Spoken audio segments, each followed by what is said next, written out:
Yeah, good morning, folks. It's Kenny White and Bet the Gambit. A Thursday, December 26th. Hope all had a wonderful Christmas day. And it is on to business 2025.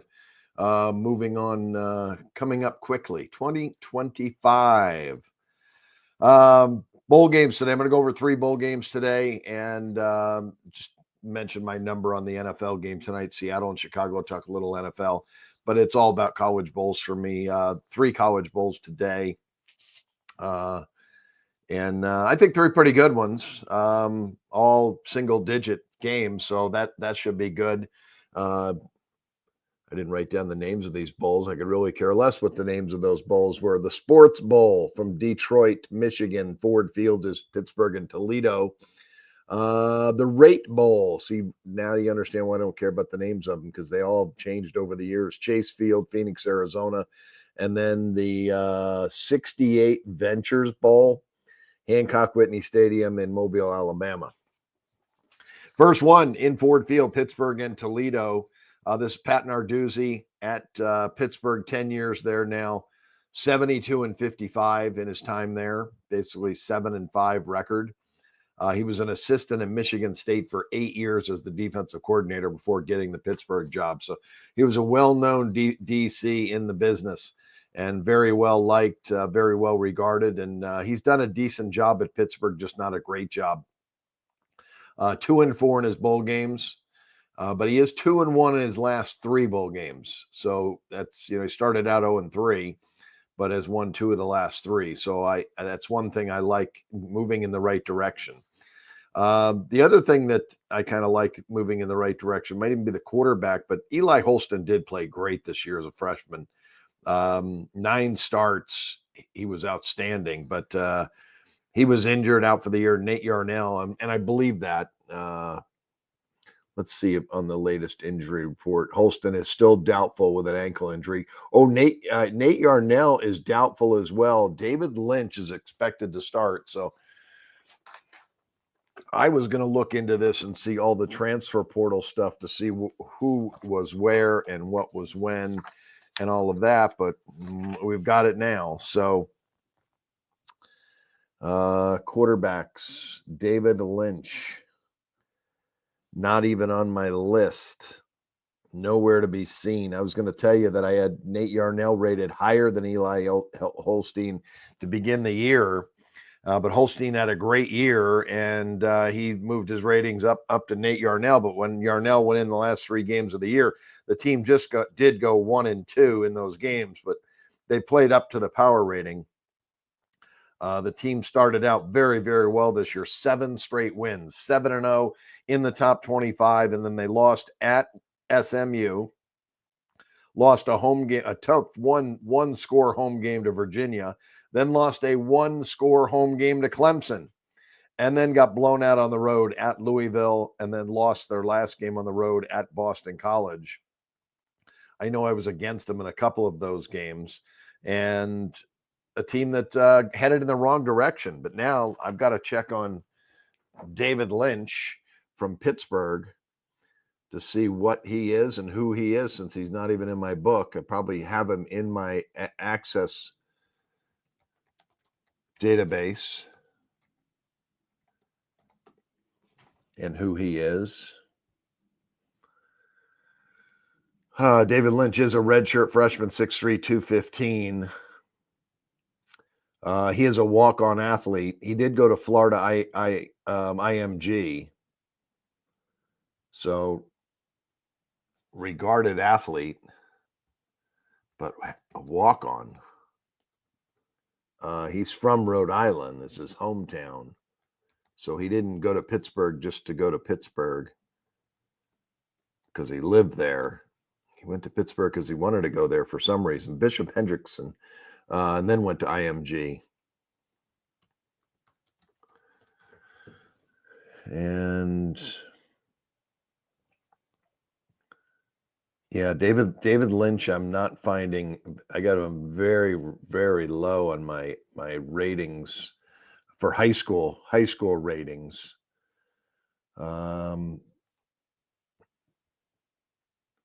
Did not play at all as a freshman. He did get in this year in a couple of games, 6 for 9. Threw an interception in his 9 passes, threw for 46 yards, 55.1 yards a pass, not very good.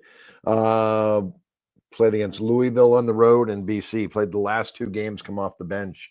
I'm going to say it's a 4-point drop-off for me offensively. I think I'm being kind on a 4-point drop-off, but that brings me from 12 down to 8. I like to take my 20% off for favorites, so 1.5. So I really have Pittsburgh 6.5 now. My total, wow, I'm going to have to adjust on the total. I'm going to adjust the total 3 points. I guess this is even a better under than I thought. Have these teams played unders? Yeah, Pittsburgh has 6-2 to the under their last 8 games. And Toledo did go under their last 3 games. All right, interesting.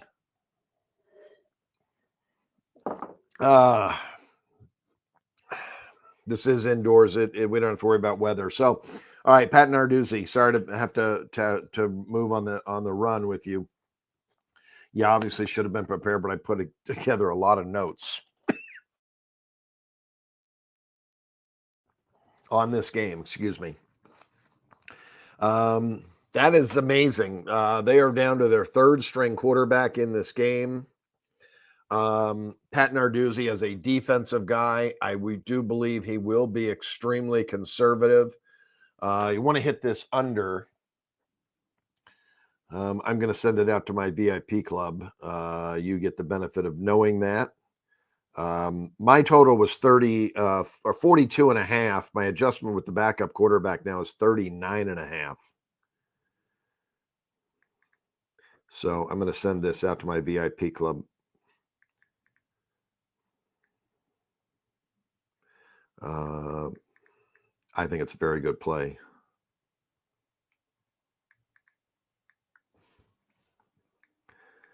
Pittsburgh and Toledo. Now, Toledo's led by Jason Candle. Candle, an offensive guy. He was the offensive coordinator for 4 years at Toledo before getting the job.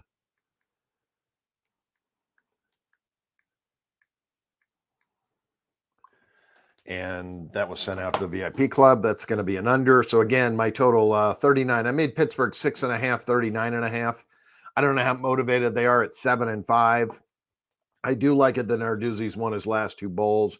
I think he's a good head coach. Boy, their scores are a lot higher than indicate, but that's with much better quarterbacking play. Lynch is a big guy, probably got a strong arm, but again, lack of experience, not highly recruited. It is a drop-off from Holstein to Yarnell to now to David Lynch. For Toledo, Jason Candle, as I mentioned, 9 years, plus he coached the bowl game 1 year. But in his years of 9 years, this will be his 8th bowl game out of 9 years as being the head coach. 2-5, though, in those bowl games. And he was the offensive coordinator the last 4 years. He was an assistant at Toledo 7 years before he got the job. The last 4 years of being an assistant, he was the OC. So you get those jobs and you move up. And again, his program has improved over the years with him at the helm. Another 7-5 record this year. His quarterback, Tucker Gleason. Gleason is a redshirt junior, another big kid, 6'3", 245. Tell you the one thing I did, notice about the 6 teams I went over today in these bowl games, all have pretty good quarterbacks, all experienced quarterbacks. Holstein was the only real freshman that really stepped up, that played a lot of minutes, and did very, very well, though. Narduzzi made the right decision. He had a really good quarterback in Nate Yarnell coming back, and Holstein beat him out. But when Holstein went out with the ankle injury, Yarnell was able to step in, didn't do much, though. Mays Holstein has been out for such a long time with just an ankle injury. So, he is listed as doubtful. If I turn the game on and I see Eli Holstein come running into the game and he's going to play, my total still was 42.5 with Yarnell or Holstein. So I guess I'm still on the under. I shouldn't say Toledo is the team that leads me to believe this is an under game. and both teams' defense is better than their offenses. So Pittsburgh, I had ranked 70th best offense. But if I take 4 points off the quarterback and I rerun those, I know Pittsburgh's offense is going to drop to like 110. That's how bad they are this year. Their defense, number 40. They've been very strong defensively. A 112 rating now is a 108 because of the quarterback drop-off. Toledo, 88th best offense, 69th defense, better defense, a 100 rating. They have not performed to a 100 rating this year, though. My friend Micah Roberts asked me last night, who's going to win this game? Says it looks like it means more to Toledo. And I guess it would because they're playing the bigger team, but they have not played well. 1, 2, 3, 4, just 4 games this year. Their performance rating has been higher than 100, 8 games under that. And over their last 5 games of the year, the performance rating was a 95. So, yeah, no way I can take the points here. I think my number at 6.5 is solid. We have a couple trends leaning to the under for us. Pittsburgh at 6-2. Their coach, Pat Narduzzi, was a defensive coordinator. I think he'll be very conservative in this game with his young quarterback, redshirt quarterback David Lynch. That helps me lead this to an under. The median scoring for Toledo has been low this year, 27.5 to 21.5. Pittsburgh's was high. Well, overall, Pittsburgh, 26.5 to 24 for every game they played. The road games were higher. I took their 5 road games, but man, when I look at these road games, these 5 teams they played on the road are all way better than Toledo. They played at Cincinnati, at North Carolina, at SMU, at Louisville, and at Boston College. Every one of those teams are a touchdown or more favorite over Toledo. So they played a very difficult road schedule. On average, 10 points better than Toledo. The scores of those games, they lost 34-25. So 59 points per game in those road games, those 5 road games. Toledo in their road games came out identical to what they did on the year, 27.5-21. Their road games, Mississippi State, Western Kentucky, Buffalo, Northern Illinois, Eastern Michigan, and Akron. Not a very good schedule. No one near the talent of Pittsburgh. Let me see if they played anybody all year with that talent. The best team they played this year was Miami of Ohio, and they beat them 30-20 at home. They did play on the road at Northern Illinois, who resembles more of Pittsburgh, if anything, when you think that it's on the road at Northern Illinois, and I add home field to Northern Illinois. That score, Toledo won the game 13-6, 13-6. That makes me feel good about our under here. Under Pittsburgh and Toledo. Let's move on to the Rate Bowl. The Rate Bowl. In Chase Field, that's where the Arizona Diamondbacks play. Should be very interesting. I mean, that's going to be really tight, really packed in. The fans will be right on top of you. But we're coming from Kansas State and Rutgers. I'm not sure how many fans will make it. I'm going to guess more fans from Kansas State.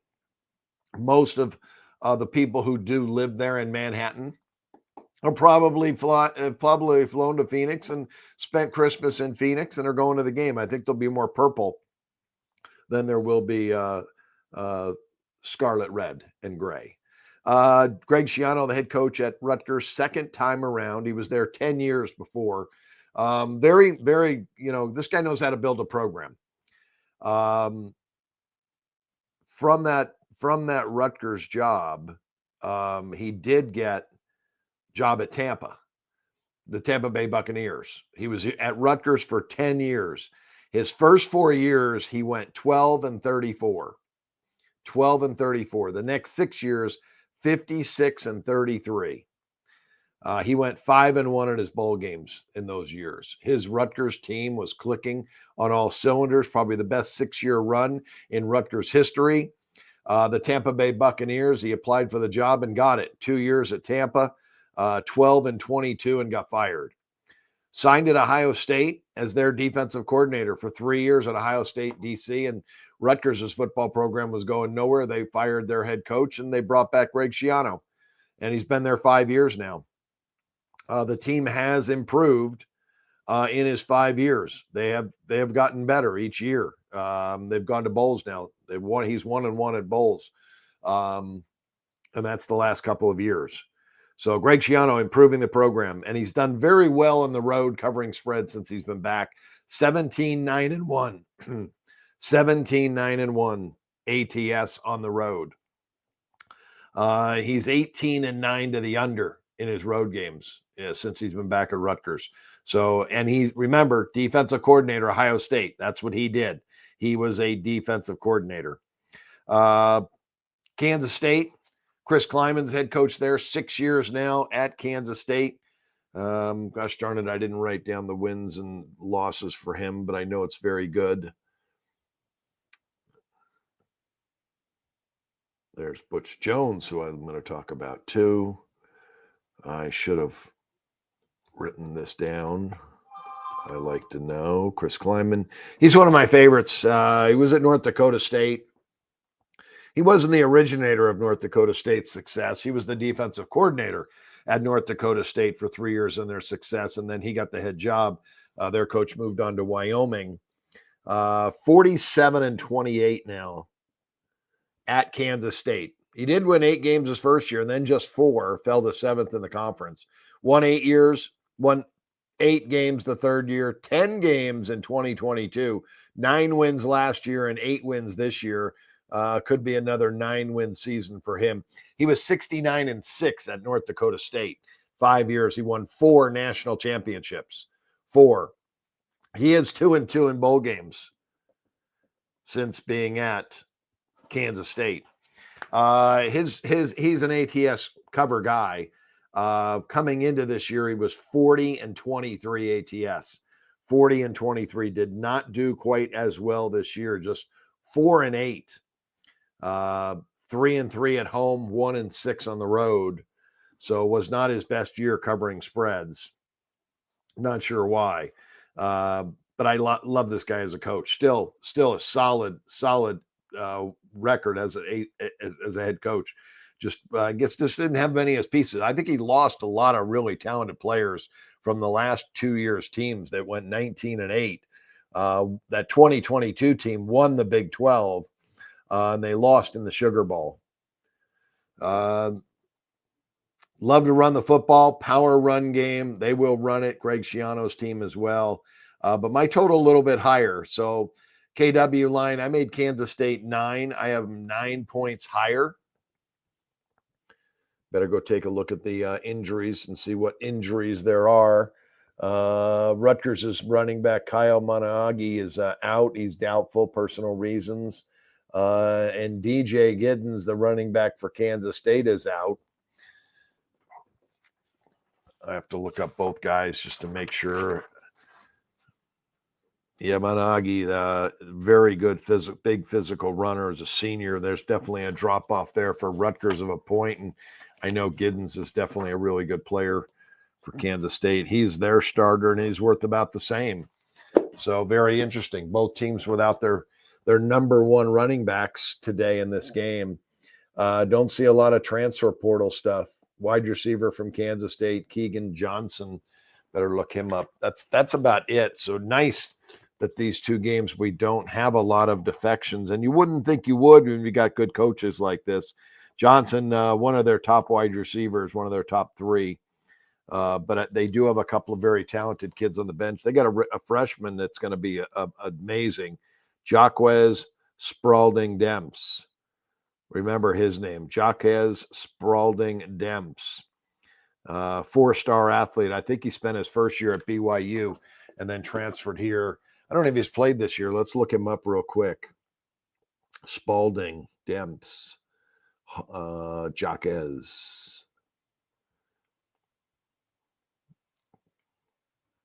Computer moving a little slow, and this guy doesn't mean anything to the line, but I'm curious to see if he got a chance to play, and if he did, he's going to step in and he's going to play some minutes in this game. I'm sure he's going to play quite a bit. They'll want to see what they have, and yeah, he has not played all year. Maybe they just redshirt him, but in this day and age, you can play a guy a certain amount of games. Kind of surprised not to see his name on there. Keegan Johnson with their second leading receiver and Giddens was their third leading receiver. So out of the backfield, DJ Giddens, 1,343 yards this year. Avery Johnson is a running quarterback. That's what they like to run. Dylan Edwards will step in at running back. He averaged 6.3 yards a carry this year. And Joe Jackson. I think we're going to see a lot of run of Kansas State tonight or this afternoon in this game. Adjustment on the total, adjustment on the sides is equal, but I'm going to have to move my total down.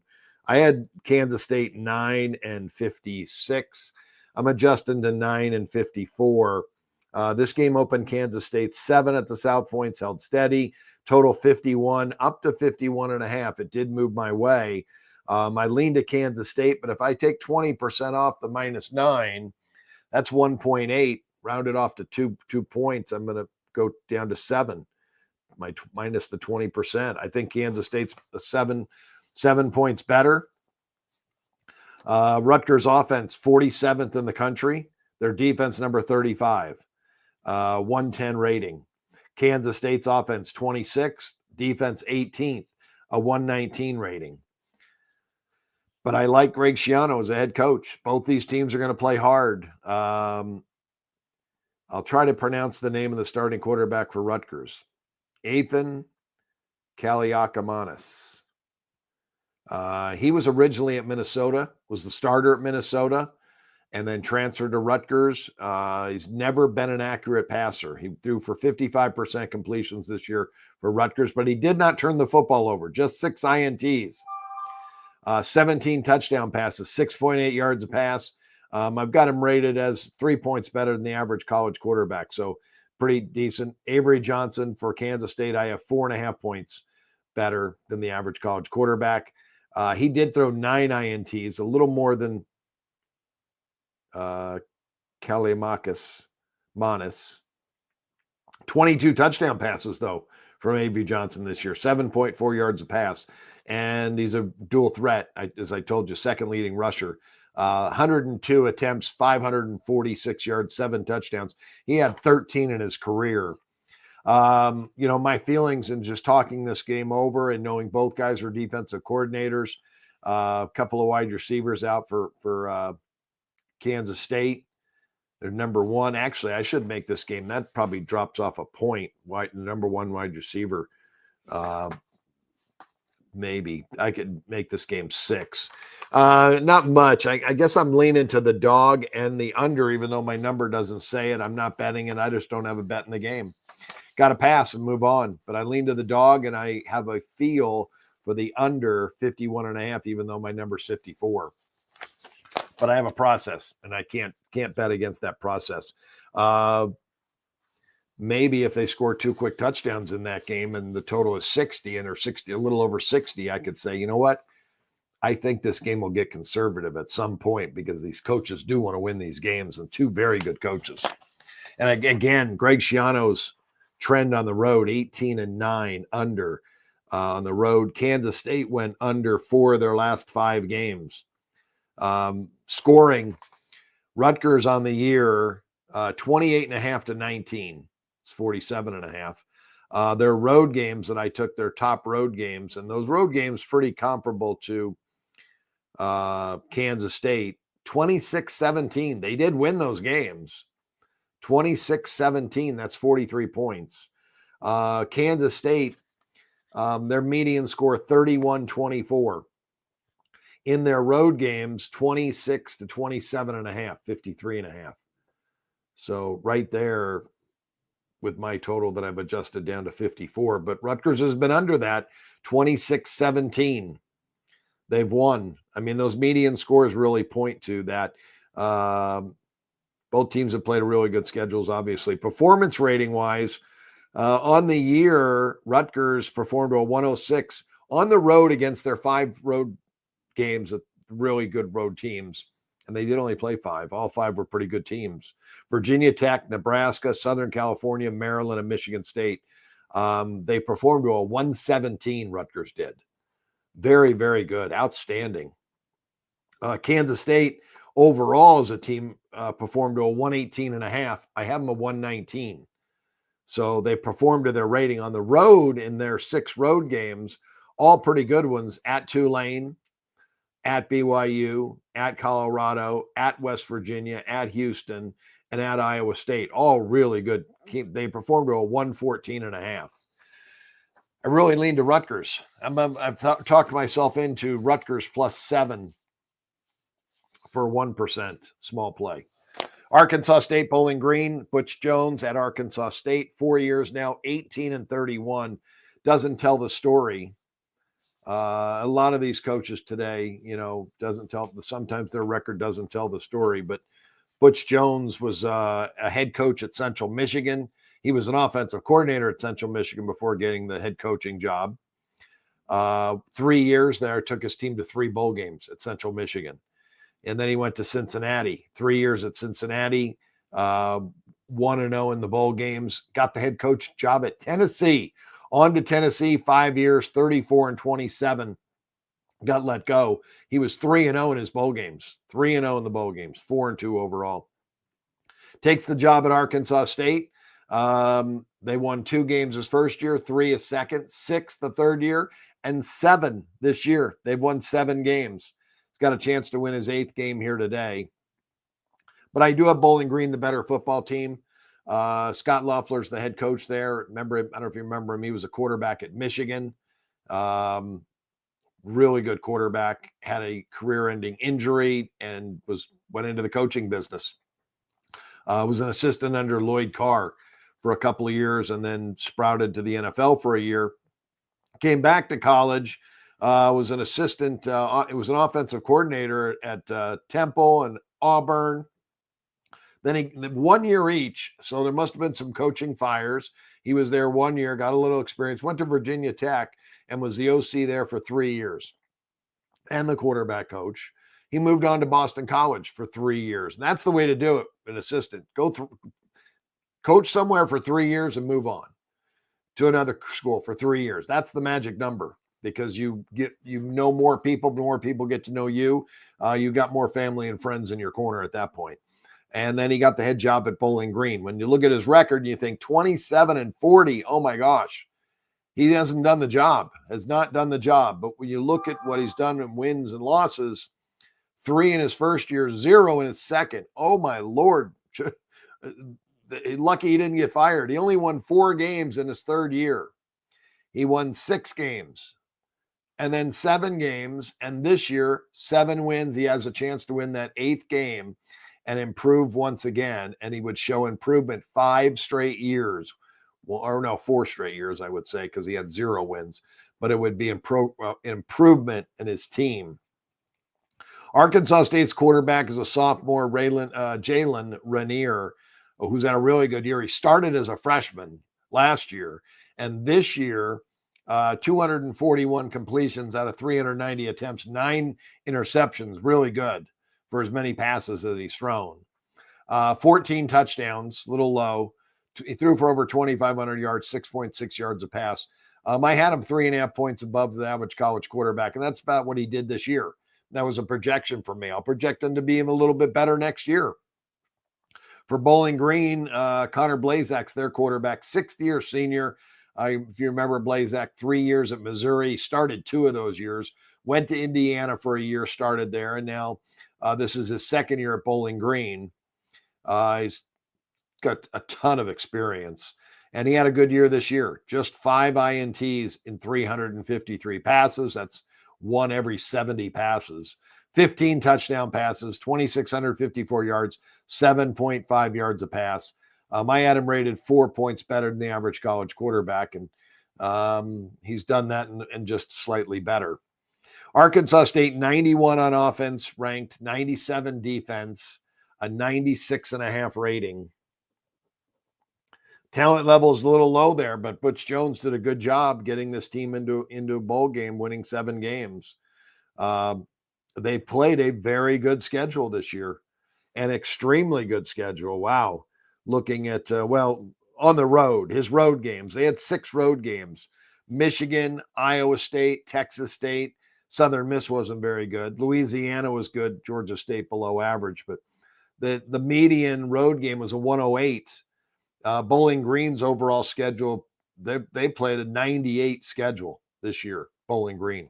Arkansas State's definitely played the better schedule. Bowling Green's offense, 112, defense number 50. That's been their strength. And number 89 overall, 102 rating. So I had to have them 5.5 points better, Bowling Green. But I would take off my 20%. That's 1.1 and make this game 4.5. Bowling Green opened 7 at South Point's up to 8.5. And the total 50.5 was bet up to 54. I made it 57. Don't know if I really like that or not. Butch Jones was an offensive guy and Loeffler's an offensive guy. So that's not bad. And both quarterbacks well above average. So you got good offensive coordinators. You got good quarterbacks. That helps get the game over. What doesn't is the median score of Bowling Green this year, 27 to 18.5. On the road, it was 27-23. Arkansas State in their road games now, they got blown out 35 to 18.5. That's because they played such a really good schedule on the road. Bowling Green did play 2 very good football teams early in the year. Penn State at Penn State, and they lost 34-27. Remember, they were in that game.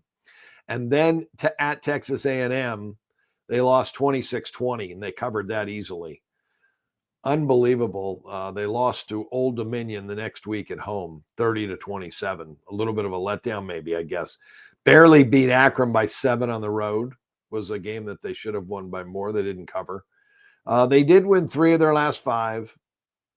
Or they won 5 of their last 6 games to become bowl eligible. They were 2-5 at one point and won 5 of the last 6. They lost to Miami of Ohio, their last game of the year, 28-12. That might have been a game to get into the MAC championship game. I'm sure it was. They were at home, lost 28-12.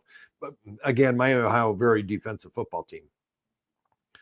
The Penn State game went over. 2 offensive coaches, 2 really good quarterbacks. My total was 57. My game now, when I take the 20% off and I only have 4.5 in this game, full game. Yeah, there's 8.5. There's 9s out. I'm going to take Arkansas State plus the 9. I think Butch Jones has done a good job. He's shown he can win bowl games. He was 3-0 in bowl games at Tennessee. Lost his only bowl game last year at Arkansas State, so they got a little bit of experience. Scott Loeffler for Bowling Green, he's 0-1 in 2022. Last year, for some reason, they won 7 games and didn't get a bowl. But they did lose their only bowl game. So in conference, Bowling Green, Scott Loeffler, his first 3 years in his conference games, he was 4-17. The last 3, he was 16-8. Obviously, he's going to have to replace his quarterback for next year, but he's done a good job. Watch out for Bowling Green to be one of the best teams in the MAC next year because of Loeffler, what he's done. He's building a program, doing it the right way. Butch Jones is also building a program at Arkansas State. 2 wins, 3 wins, 6 wins, 7 wins. So every year getting better. But I'll take Arkansas State. Good quarterback, takes care of the football. Butch Jones, a really good head coach. So Arkansas State plus 9. There you go. Got some plays for you for college football. NFL tonight, Seattle at Chicago. Bears don't have a lot to play for, but the Seattle Seahawks sure do. They're still playing for their playoff lives. Seattle opened up 3.5 at the South Point, is up to 4. It opened up 3 at the Circa. I made the game 3.5. 39.5 the total. This total was 40.5. It was bet up to 43.5. And now it's back down to 42.5. And I thought there was going to be some wind maybe tonight. Let's take a look at that real quick, and then I'll get you out of here for the day. And then I got to go start working on some college football. Not college football. We're doing that. College basketball, men's and women's. I'm going to be working on today, most of the day. And Chicago, Illinois tonight. We'll find out. 7:15 kickoff for the Bears. And again, I think I looked at this game the other day, and the wind wasn't going to be too bad. I think it was 10 to 20, but it's less than that. 5 to 10 tonight. 40 degrees. There could be some showers late in the game. Maybe some some little bit of rain coming in, but don't think it's enough to affect play. The wind won't affect play. So a little lean to the under for me there. Seattle does need this football game. Don't have any more notes on it than that, other than my number. Made Seattle 3.5. Not much there. We got something here. Alex, thank you. KC will rest their top players week 18. Let the Broncos sweep over the Bengals. Will KC? Oh, that's a question. Man, it's good, great question, because my daughter Alex said to me, remember, Kansas City clinched. They clinched home field with a win yesterday. They are now 15-1. The money was on the Bills early in the week. We talked about it at Sports by the Book at South Point, that this Bills team opened 9.5, was bet up to 11. But now with the loss, or with the lack of no chance now to be the number 1 seed, the Bills will be the number 2 seed, pretty much locked in. The line has dropped back down, and it's all the way down to 8.5 Buffalo over the Jets. Big rivalry game. I had the game 9 in a meaningful game. So I got to believe I'm going to be on the Jets in this spot plus the points. Look at that game. Now for next week, if you're looking at next week, if you're a power rating subscriber, I did put next week's numbers in the Excel spreadsheet, so you could take a look at that. But yes, I think Kansas City will rest players in the last week of the season. They'd be crazy not to. Even though they're getting a week off, they may play it like a preseason game, and Patrick Mahomes and the first team may just come in and play like, I don't know, a couple series, maybe a quarter, but that's from a young native, Tino 64. Thank you for asking the question. I appreciate that. And so I'll talk about that maybe a little bit more tomorrow. I'll be back 7 a.m. tomorrow, and then 9 o'clock at the South Point. So I'll have a lot more information tomorrow. Maybe I'll make a note of that. Check NFL status for the Chiefs week 18. All right, guys, thank you. Have a great Thursday, and I'll be back tomorrow. Hopefully lots of winners for you today. Have a great day.